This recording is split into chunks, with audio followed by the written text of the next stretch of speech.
ये है iPhone 12 Pro और इसके लिए मैंने 1,20,000 रुपए दिए थे। लेकिन सोचो आपको iPhone 17 Pro सिर्फ 40,000 रुपए का मिले तो obviously there will be a catch. उस फोन को ऑन करने के लिए आपको 5,000 रुपए पर मंथ का एक प्लान लेना पड़ेगा, जिसमें आपको मिलेगा iOS 20, 100 GB की iCloud storage, Apple TV, Apple Music वगैरह वगैरह। और ऐसा करके एप्पल हमारे प्लेनेट को भी बचा पाएगा। This is the basic subscription business model, जिसे आज दुनिया की सारी कंपनीज अपने अपने धंधे के अंदर इंप्लीमेंट करने की कोशिश कर रही हैं, including all social media apps. और आज हम देखेंगे why this business model is good, why this is bad and how this can lead us to a completely different future. तो सबसे पहले मैं एक चीज क्लियर कर देना चाहता हूं कि आज हम इस वीडियो में केवल उन कंपनीज की बात कर रहे हैं जो अपना माल डायरेक्ट हमें बेचती हैं। और हम जैसे नॉर्मल कंज्यूमर के लिए दो तरह की कंपनी एग्जिस्ट करती है। पहला जो हार्डवेयर बेचती है लाइक HP के लैपटॉप्स, दूसरा जो सॉफ्टवेयर या सर्विस बेचती है लाइक सोशल मीडिया या फिर विंडोज। और दिक्कत ये आ रही है कि इन दोनों तरह की कंपनीज की जो बैलेंस शीट है उनका बैलेंस कुछ खास अच्छा चल नहीं रहा है। हार्डवेयर कंपनीज की दिक्कत ये है कि आज की टेक्नोलॉजी इतनी ज्यादा अच्छी हो चुकी है कि उससे जो प्रोडक्ट बन रहे हैं वो इतने ज्यादा अच्छे हैं कि लोगों को बार बार चेंज करने की जरूरत नहीं पड़ रही,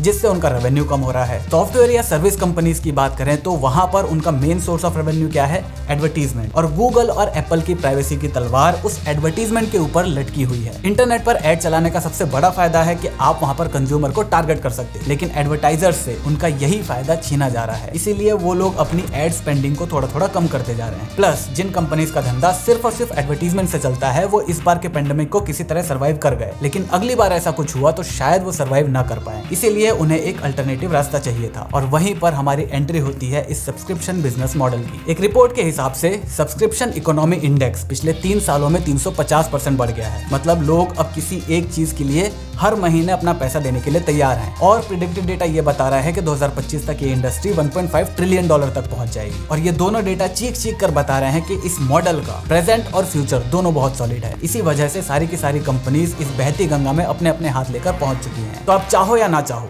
एंड ऑफ ओनरशिप इंडस्ट्री में आने वाला है। लेकिन जितना ये सुनने में बुरा लग रहा है उतना ये एक्चुअली में है नहीं। इसके कुछ फायदे भी हैं, like less pain of paying. मेरे जिम में मेंबरशिप लेने के 3 ऑप्शन है, पहला मंथली, दूसरा हाफ ईयरली और तीसरा पूरे साल का एक बार में। अगर मैं पूरे साल का एक बार में लेता हूँ तो मुझे इफेक्टिवली एक महीना 1,000 रुपए का पड़ेगा, प्लस मुझे 13वां महीना फ्री भी मिलेगा, मतलब 1,000 से और भी कम। लेकिन सोचो मैं वहां पर कितना पे करता हूँ, 1,300 रुपए per month, because of this psychological behaviour of my brain. जेब से जब हमारा पैसा जाता है तो हमें दुख होता है। एक बार में अगर मैं 12,000 रुपए दूंगा तो मेरी जेब फट जाएगी, और उस चीज की उस फीलिंग को बचाता है ये subscription business model. Over the long period of time भले ही आप ज्यादा पैसा दोगे, लेकिन एक बार में आप कम पैसा दोगे, जिससे आपको दर्द कम होगा।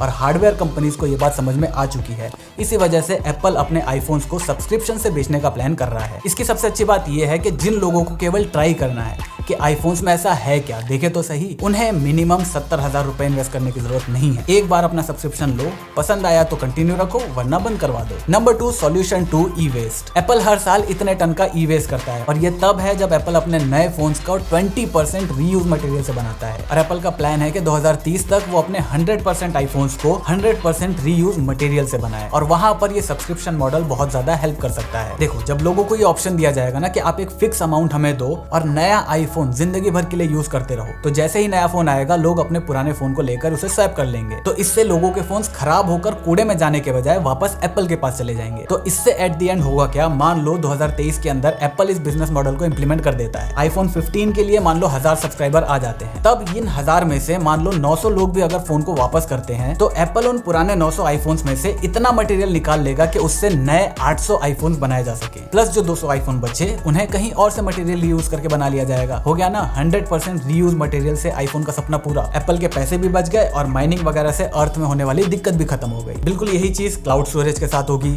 जैसे वो मेन स्ट्रीम में आती जाएगी वैसे वैसे इस तरह के हार्ड डिस्क का यूज होना कम होता चला जाएगा, और जब ये फिजिकल ड्राइव हमारे डेली लाइफ में कम हो जाएंगे तो इनका वेस्ट भी कम हो जाएगा।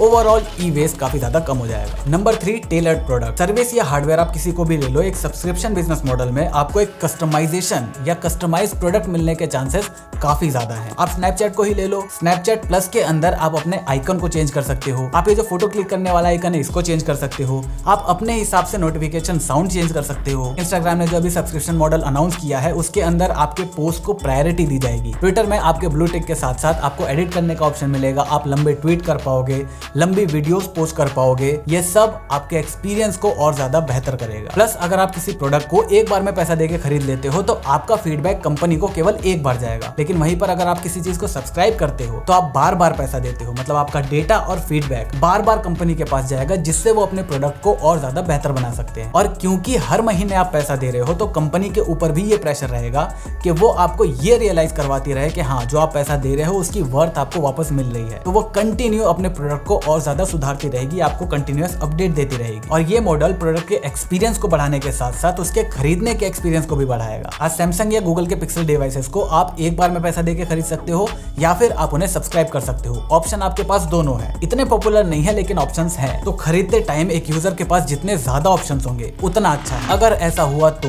लेकिन दिक्कत की बात यह है कि ये कंपनी भी इस मॉडल के अंदर आ रही है और ये कंपनी आपके प्रॉफिट के बारे में उतना ही सोचती है जितना हमारे सलमान भाई विवेक ओबेरॉय के बारे में। अगर इसने अडोब की तरह एक बार में पेमेंट करने का ऑप्शन ही खत्म कर दिया तो पहले तो बाकी सारी कंपनीज इसका मजाक उड़ाएंगी और उसके बाद सेम उसी रास्ते पर चल देंगी। और ये एक कंज्यूमर के लिए बहुत ज्यादा खराब है और चीजें खराब होना यहाँ से जस्ट शुरू होंगी। इस बिजनेस मॉडल की सबसे खराब चीज है एंड ऑफ ओनरशिप। जैसे मैंने अडोब का एग्जांपल दिया था, पहले आप अडोबी का कोई भी सॉफ्टवेयर एक बार में पैसा देके खरीद सकते थे, लेकिन आज के टाइम में मैं हर महीने 2400 रुपए अडोबी को देता हूं और पूरे साल का अगर मैं कैलकुलेट करूं तो ये पैसा हो जाता है 28,800 रुपए। और 13वें महीने अगर मैं पैसे देने बंद कर दूं तो 28,800 रुपए देने के बाद भी मेरे हाथ में कुछ भी नहीं रहेगा, ये प्रोडक्ट मेरे से छीन लिया जाएगा। Same goes with cloud storage. आज कोई भी कंपनी ये ऑफर नहीं दे रही है कि आप एक बार में 20,000, 25,000, 30,000 रुपए दो और 100 GB का क्लाउड स्टोरेज ले लो। आप एक महीने के अंदर 130 रुपए दो, कम दो लेकिन हर महीने दो। और जैसे ही आपने पैसे देने बंद करे वो स्टोरेज आपसे छीन ली जाएगी। और जनरली इस तरह के जो सब्सक्रिप्शन बिजनेस मॉडल रहते हैं वहां पर क्रेडिट कार्ड का इस्तेमाल ज्यादा किया जाता है और वहीं पर हमारी नेक्स्ट प्रॉब्लम आती है, नो पेन ऑफ पेइंग। मैं अपनी वीडियो में जितने भी म्यूजिक यूज करता हूँ वो सारी एपिडेमिक म्यूजिक की रहती हैं जो मुझसे 600 रुपए हर महीने के चार्ज करते हैं। लेकिन पिछले साल जुलाई से लेकर दिसंबर तक उन्होंने मुझे फ्री में दे दिया, मतलब मुझसे कोई चार्ज नहीं लिया गया। जनवरी 2023 से उन्होंने चार्ज करना शुरू कर दिया। 3 महीने पहले मेरे पास एक मैसेज आता है 600 रुपए कटने का।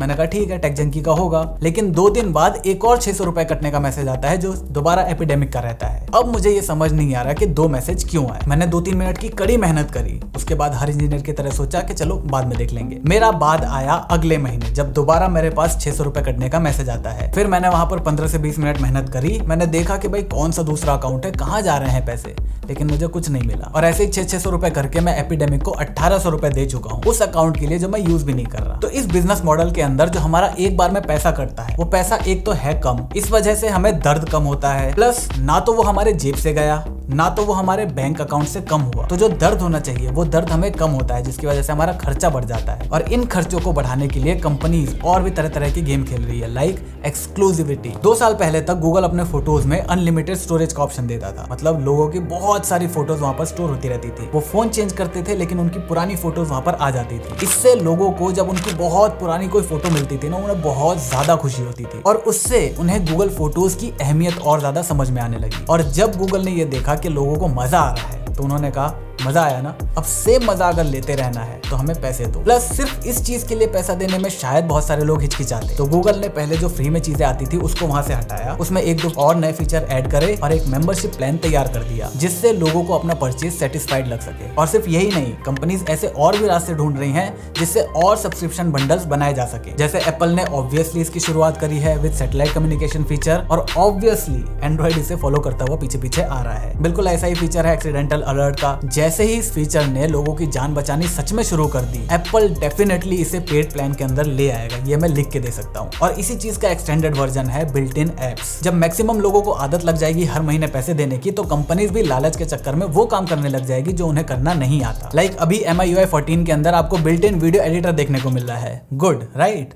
नोप, Xiaomi सॉफ्टवेयर नहीं बनाता, वो फीचर्स ऐड करता है। एक सॉफ्टवेयर बनाने में और फीचर्स देने में बहुत बड़ा अंतर है। अगर आपको थोड़ी बहुत भी वीडियो एडिटिंग की नॉलेज है तो फिल्मोरा का नाम आपने सुना होगा। फिल्मोरा जिस प्राइस पर आता है और उसके अंदर जो काम किया जा सकता है, अगर आप इन दोनों को कंपेयर करोगे तो ये किसी भी सॉफ्टवेयर से बहुत ऊपर की चीज है। लेकिन फिर भी प्रोफेशनल्स उसको यूज क्यों नहीं करते? क्योंकि वीडियो एडिटिंग के अंदर रेंडर इंजन बहुत इंपॉर्टेंट रोल प्ले करता है। लाइक मैं अपनी इस वीडियो को फिल्मोरा से रेंडर करूंगा और FCP से रेंडर करूंगा, तो FCP की क्वालिटी काफी ज्यादा अच्छी होगी आउटपुट रेंडर होने के बाद। तो मेरी प्रॉब्लम ये है कि अगर ये Xiaomi का प्लान सक्सेसफुल हुआ तो बाकी लोग भी ये काम करना शुरू कर देंगे और एट द एंड यूजर को वो प्रोडक्ट नहीं मिलेगा जो उसे एक्चुअली में यूज करना चाहिए। क्योंकि लोग जनरली बिल्ट इन एप्स को यूज करने लग जाते हैं, उससे यूज टू हो जाते हैं, और एक बार आप किसी चीज से यूज टू हो गए उसके बाद उसे स्विच करना बहुत ज्यादा मुश्किल हो जाएगा। Problem number 5, extra. हम यहाँ पर उस चीज के भी पैसे दे रहे हैं जो हम एक्चुअल में यूज नहीं कर रहे। फॉर एग्जाम्पल, मुझे एप्पल का iCloud चाहिए और एप्पल म्यूजिक चाहिए। iCloud 50 GB मुझे 75 रुपए का मिलेगा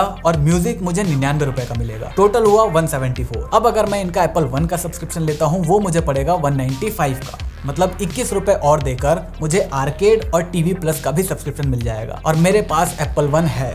ऑब्वियसली स्मार्ट चॉइस यही कहती है कि वही आपके पास होना चाहिए, लेकिन क्या मैंने आज तक एप्पल आर्केड या TV प्लस का यूज करा है?